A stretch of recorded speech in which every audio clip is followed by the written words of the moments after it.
Ayan. Bago ang lahat, magandang umaga, magandang hapon, magandang gabi sa inyong lahat.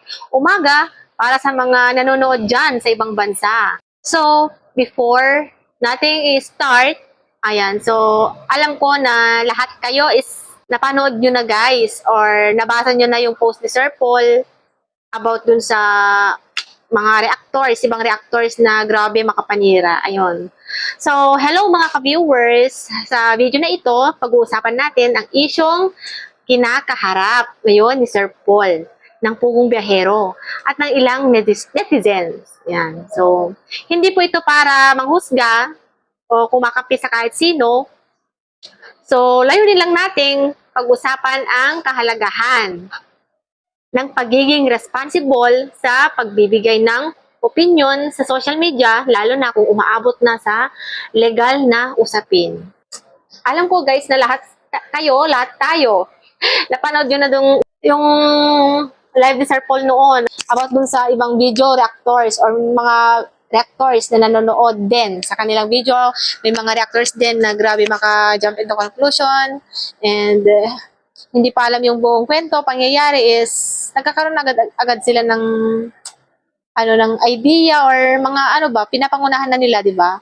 So sa lahat po ng fans, sana magsilbi itong paalala na hindi lahat ng hindi natin nagugustuhan ay kailangang sagutin ng personal na pag-atake o masasakit na salita.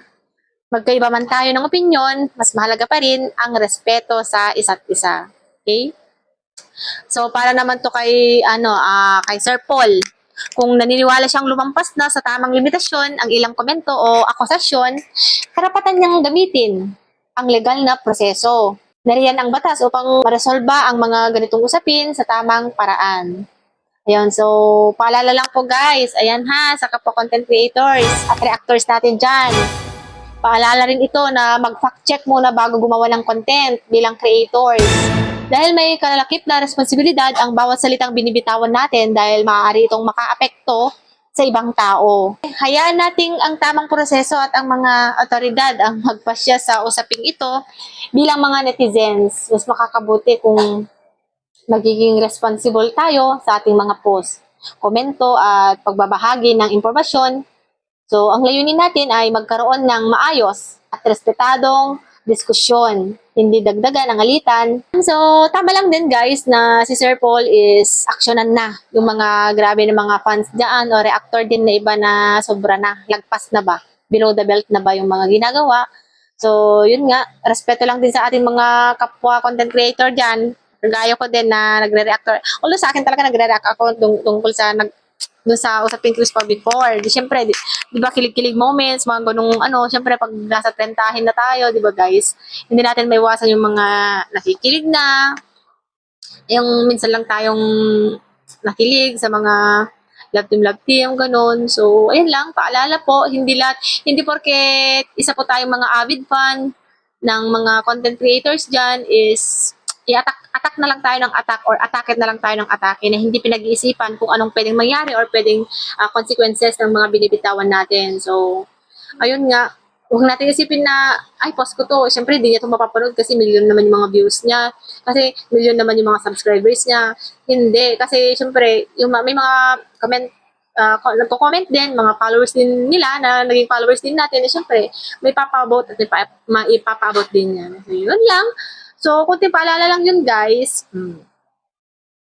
Siyempre, nung nakita ko kasi ako nag-scroll ako, na ako guys, sabi ko, ay, di ba meron yung isang nag-post noon na grabing sinabing asawa niya si Sir Paul, may anak sila, daddy, ganito, ganyan. At ngayon, meron na namang mga fans dyan ng kabila na hanggat maaari guys, may pass naman yung huwag na nating hati-hatiin ba.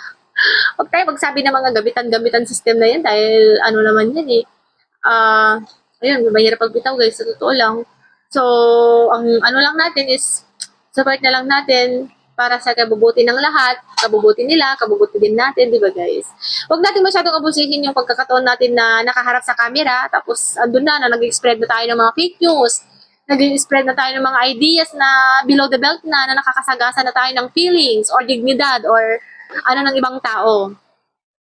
Ayun, so sana gamitin natin itong mga social media sa tama guys. Hindi yung gamitin natin para mag-spread ng news. Siyempre, hindi natin hawak yung utak ng ibang tao. Meron iba dyan, naniniwala. Meron iba dyan, hindi maniwala kasi mas kilala nila si Sir Paul. Ganon. So, ayun lang guys. Hindi yung gamitin natin yung social media para maghakot ng views, maghakot ng mga siyempre, marami din talaga dyan na, oh, tama ka, ganito, ganyan. So, before tayo pag-isipin na lang natin yung mga binibitawan natin salita. Ayan lang. So, concern ko lang to, napaka-comment lang talaga ako ngayon guys kasi di ba nga, napanood ko yung sa yung talagang umaksyon na si Sir Paul ay nung habang na-scroll. Nag-scroll kasi ako mahilig ko sa mga ng Senado ngayon. Doon ako na-focus ngayon guys. So, habang nag-scroll nakita ko, wow. Wow, napawaw talaga ako guys dun sa Ay, Sir Paul ha, buti na lang. Buti na lang medyo na kasi pag hindi mo pinapansin minsan yan, hindi lang sila mamimihasa, kundi syempre, parang magsilbing din sa iba, aral din sa iba, na pag hindi mo, gaya ng iba, pag hindi mo, parang yan pag sakit or lason yan, or pag hindi mo inagapan yan, talagang lalala din yan. So hindi masama na umaksyon minsan, lalo na pag alam natin na sobra na, nakakasagasan na sila. Okay lang sana kung tayo nga atakihin, pero may mga mahal pa tayo sa buhay na inaatake na din yung mga ibang reactors, hindi lang reactors, kundi mga ibang tao, mga bashers, ayun lang. So, sa lamang mga nanonood po, ayan, so kung hindi natin gusto yung pinapanood natin, skip na lang natin instead na kamuhian natin yung tao, hindi rin naman natin sila kilala, hindi rin naman natin sila nakakasama sa buong buhay, sa bahay, kundi nakikilala lang natin sila through social media. Sana lang, paalala lang din, para luck din naman sa atin yun sa inyo. Ayan. Kung aatakihin nyo ba yung tao, o nakapagbitaw kayo ng salita, or nakapagbitaw kayo ng pwedeng nakakasagas na sa pamilya nila. Siyempre, din sa inyo yan, magbabackfire din sa inyo yan. Ayan, so, ayun lang. Yun lang yung konting paalala ko, guys. Kasi na-miss ko mag-video ngayon. Ayun. So, maraming salamat kung sa lahat po ng mga subscriber ng Pugong Biyahero, nila Chris na mahusay, lahat po ng mga avivan, mga PB team. Ayan. Thank you so much po sa inyong lahat. At sa mga pag-live tayo, at sa mga nagko-comment, andyan pa rin yung mga hindi nakakalimot. Ayan. Yung iba, bakit daw hindi na daw nila tayo naririnig na ganito, ganyan. Or syempre busy-busy lang din naman tayo guys. Pero kanya-kanya tayong life ngayon. Simula nung wala ng Chris Pao, Cherries na. Basta love ko kasi yung dalawa guys. Wala na, hindi na. Pero ngayon guys, sobra ewan ko kung gagawa ko ng video reaction dun sa KKK Farm. Alam ko lahat kayo is updated dun Hindi ko alam kung nakikilig na tayo doon, nauuwihan tayo doon, gano'n. Di ko ganun naman talagang life. Ay lamang, thank you so much. Kung gusto mo ito, don't forget to like, share, and subscribe to our YouTube channel.